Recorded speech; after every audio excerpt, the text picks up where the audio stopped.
Hi friends, இப்போ நம்ம பார்க்க போகிறது பார்த்திங்கன்னா 5 மார்ச் 2026க்கான கரண்ட் அஃபேர்ஸு.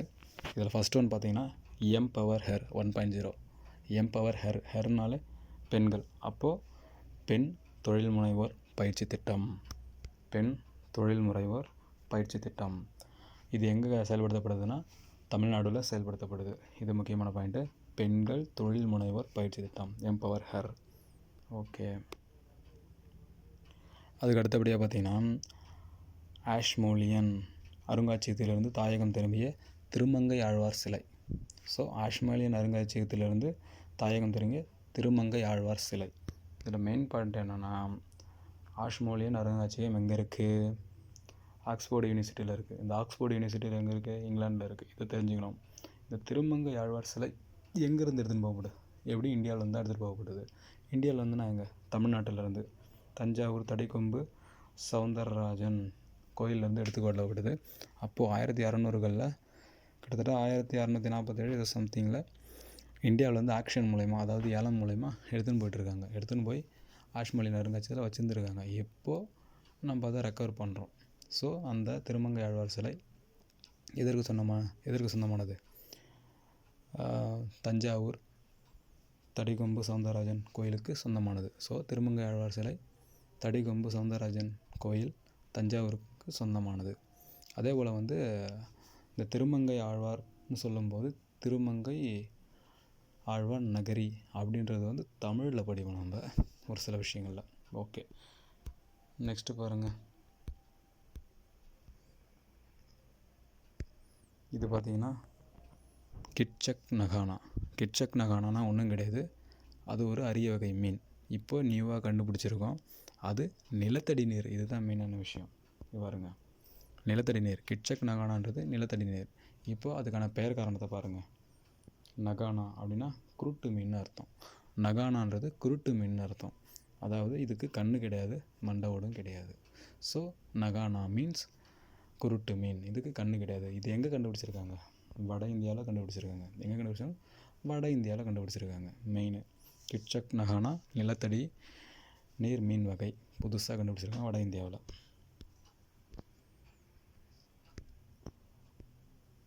குழந்தை பருவ உடல் பருமன் குறையீடு. அதாவது உடல் பருமன் அதிகமாக உள்ள கண்ட்ரிஸ் எதுன்னு பார்த்தீங்கன்னா ஃபஸ்ட்டு சைனா, 2வது இந்தியா, 3வது அமெரிக்கா. ஸோ குழந்தை பருவ உடல் பருமன் குறியீடு இந்தியா செகண்டு.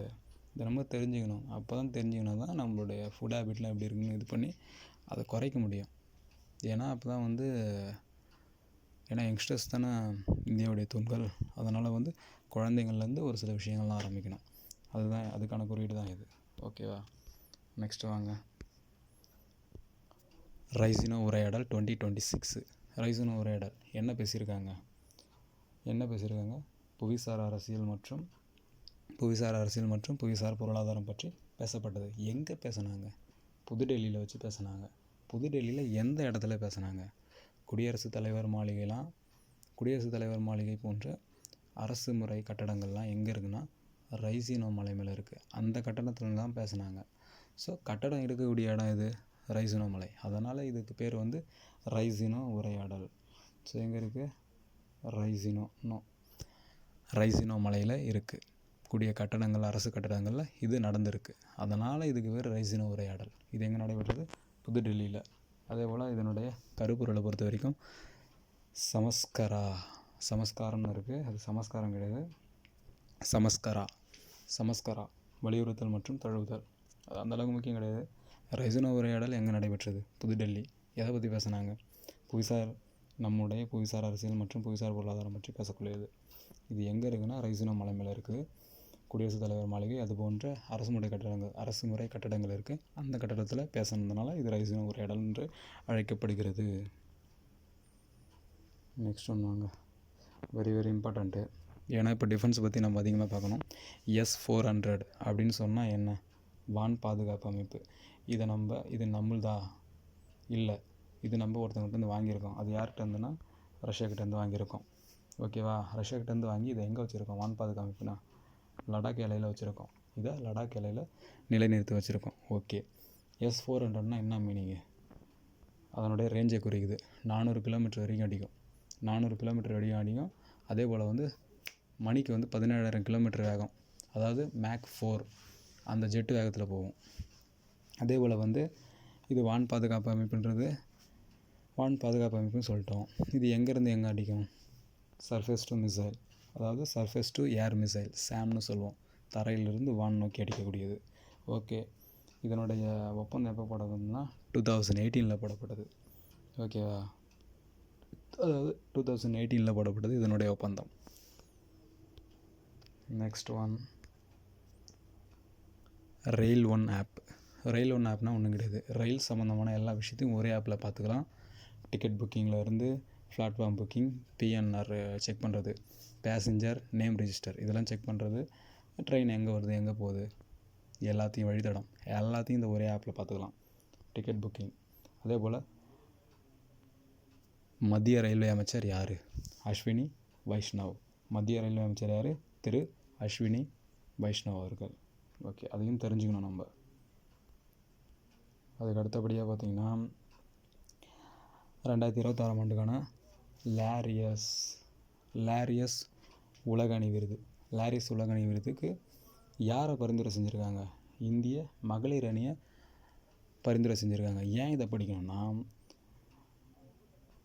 இந்த விளையாட்டு விருதுக்கு ஒரு மகளிர் அணி பரிந்துரைக்கப்படுவது இதுவே முதல் முறை. ஸோ இந்த லாரியஸ் விருதுக்கு ஒரு மகளிர் அணி பரிந்துரைக்கப்படுவது இதுவே ஃபஸ்ட் டைம். அதனால் இதை படிக்கணும். ஸோ லாரியஸ் விருதுக்கு பரிந்துரைக்கப்பட்ட அணி எது? நம்ம இந்திய மகளிர் அணி.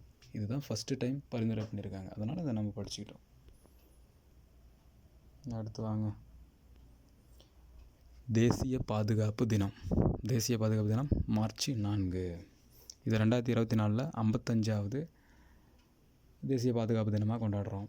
அதே போல் கருப்பொருள் பார்த்திங்கன்னா, பாதுகாப்பை மேம்படுத்த மக்களை ஈடுபடுத்துங்கள், கல்வி கற்பியுங்கள் மற்றும் அதிகாரம் கொடுங்கள். இது மெயினாக இந்த அளவுக்கு டெப்த்தாக கேட்க மாட்டானுங்க, ஆனால் இதை தெரிஞ்சுக்கணும். தெரிஞ்சுக்கிறதுக்கப்புறம் நமக்கு தெரிஞ்சுக்க வேண்டியது என்ன? தேசிய பாதுகாப்பு தினம் மார்ச் 4 பக்கமும் நம்ம வந்து நாட்டுக்கு பாதுகாப்பு விடணும். மாற நிமித்திட்டு வந்து 4 பக்கமும் பாதுகாப்பு விடணும். ஸோ மார்ச் 4 தேசிய பாதுகாப்பு தினம். ஓகே, நெக்ஸ்ட் ஒன்று வாங்க. இது வந்து சுற்றுச்சூழல் சம்மந்தமானது. இங்கிலாந்தில் ஸ்காட்லாந்து முதலாக நீர் தகனத்திற்கு அனுமதி. அதாவது இது எதுக்காக யூஸ் பண்ணுறாங்கன்னா, கார்பன் உமிழ்வை குறைக்க, ஆற்றலை சேமிக்க. அதாவது பேசிக்காக தகனம் எப்படி பண்ணுவோம்? எல்லா மெட்டீரியலையும், அதாவது விறகெல்லாம் வச்சு உடலை வந்து எரிச்சிருவோம். அப்படி எரிக்கும்போது என்ன ஆகும்? கார்பன் உமிழ்வு அதிகமாக வரும். ரொம்ப எரியலாம் என்ன பண்ணுவோம்? டயர்லாம் போட்டு கொளுத்துவானுங்க இந்திய சைடில். ஸோ அப்படி பண்ணும்போது என்ன பண்ணுவோம்? கார்பன் உமிழ்வு அதிகமாகுது. 1. 2வது ஆற்றல், அதாவது அதற்கான ஆற்றல் அதிகமாக செலவாகுது. விறகு கட்டையிலேருந்து பெட்ரோல், டீசல் இது போன்ற பல மண்ணெண்ணெய் இது போன்ற பல விஷயங்கள் ஆற்றல் அதிகமாக செலவாகுது. ஸோ அதை குறைக்கணுன்றதுக்காக தான் இந்த மாதிரி ஒரு மெத்தடே கையில் கொண்டு வந்திருக்காங்க. ஸோ இதனால் என்ன பண்ணுன்னா, கார்பன் உமிழ்வு புகை கம்மியாகும், ஆற்றல் சேமிக்கப்படும். எப்படின்னு கேட்டிங்கன்னா, இந்த இடத்துல கீழே பாருங்கள், water plus KOH potassium hydroxide இது எல்லாம் ரெண்டுத்தையும் சேர்த்து 90 நிமிஷம், அதாவது 90 நிமிஷம்னா என்ன, 1.5 மணி நேரம் பாடி அதில் போட்டுருவாங்க. பாடி அதில் போட்டு 150 டிகிரி செல்சியஸ் வெப்பப்படுத்தணும், ஹீட் படுத்தணும்னு சொன்னால் மேலே உள்ள தசையெல்லாம் கரைஞ்சி போயிடும். மீதி வந்து எலும்பு மட்டும்தான் இருக்கும். அந்த எலும்பு என்ன பண்ணுவாங்க? மறுபடியும் ஹீட் பண்ணுவாங்க. 120 டிகிரி செல்சியஸில் ஹீட் பண்ணி அதை க்ரஷ் பண்ணி சாம்பல் ஆகிடுவாங்க. இப்படி பண்ணும்போது நமக்கு கார்பன் உமிழ்வு இருக்காது. 1. 2வது ஆற்றல் சேமிக்கப்படும். இதை ஏன் நம்ம படிக்கணும்னா, இது சுற்றுச்சூழல் சம்மந்தமாக இருக்குது. ஸோ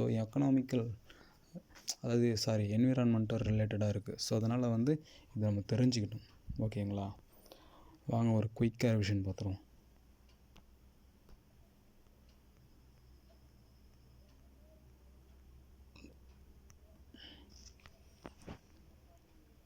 எம்பவர் ஹெர் 1.0 தமிழ்நாட்டில் செயல்படுத்தப்படுகிறது. இது பெண் தொழில் முனைவர் பயிற்சி திட்டம்.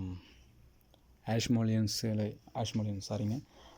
அருங்காட்சியகத்திலிருந்து திருமங்கை ஆழ்வார் சிலை பேக் டு ஹோம், அதாவது நம்ம இந்தியாவுக்கே கொண்டு வரப்பட்டது தஞ்சாவூருக்கு. கிட்சாக் நகானா அப்படின்றது ஒரு அரிய மீன் வகை இனம். இப்போ புதுசாக கண்டுபிடிச்சிருக்காங்க. இது நிலத்தடி நீர், வட இந்தியாவில் கண்டுபிடிச்சிருக்காங்க.